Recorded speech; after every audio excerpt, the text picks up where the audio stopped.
Hi friends, ஹெல்த்தியான snacks masala சுண்டல். இது வந்து நம்ம ஊர் சைடில் திருவிழா, கோயில் கொடை, அதுக்கப்புறம் பீச்சு சைட்லாம் இதை சுட சுட அப்படி கொடுப்பாங்க.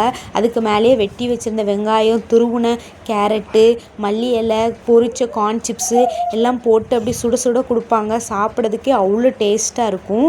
ஹெல்த்தியானது கூட. அது எப்படி பண்ணேன்னு பார்க்கலாமா? அதுக்கு ஒரு மிக்ஸி ஜாரில் கொஞ்சமாக பல்லாரி, கொஞ்சம் தக்காளி, ஒரு 3 பச்சை மிளகாய், இஞ்சி பூண்டு எல்லாத்தையும் நல்லா தண்ணி ஊற்றி நல்லா பேஸ்ட்டு மாதிரி அரைச்சி எடுத்து வச்சுக்கலாம். ஒரு கடாயில் கொஞ்சமாக எண்ணெய் ஊற்றிட்டு கருவேப்பிலை, நம்ம அரைச்சி வச்ச பேஸ்ட்டு உள்ளே தட்டி நல்லா எண்ணெயிலே வதக்க விட்டுக்கலாம். பச்சை வாடை போனதுக்கப்புறமா கொஞ்சமாக மஞ்சள்தூள், மிளகாப்பொடி, கொத்தமல்லி தூள், கரம் மசாலா தூள் அதையும் போட்டு நல்லா எண்ணெயிலே வதக்க விட்டதுக்கப்புறமா நான் வந்து இந்த சுண்டலை வந்து ஒரு 4 விசில் விட்டு வச்சுருந்தேன். கொஞ்சம் தண்ணி நிறைய இருந்தால் எடுத்து வச்சுக்கோங்க. இந்த சுண்டலை உள்ளே தட்டிட்டு 1 2 நல்லா மேஷர் வச்சு நல்லா அமுக்கி விட்டுக்கலாம். அமுத்துனதுக்கப்புறமா கொஞ்சம் கட்டியாயிரும். அதுக்கப்புறம் நம்ம எடுத்து வச்சிருந்த தண்ணி உள்ளே சேர்த்துட்டு தேவையான அளவு உப்பு போட்டு லாஸ்ட்டாக கொத்தமல்லி தழை போட்டு இறக்குனீங்கன்னா டேஸ்டியான சுண்டல் ரெடி. பிடிச்சிருந்தா ட்ரை பண்ணி பாருங்கள்.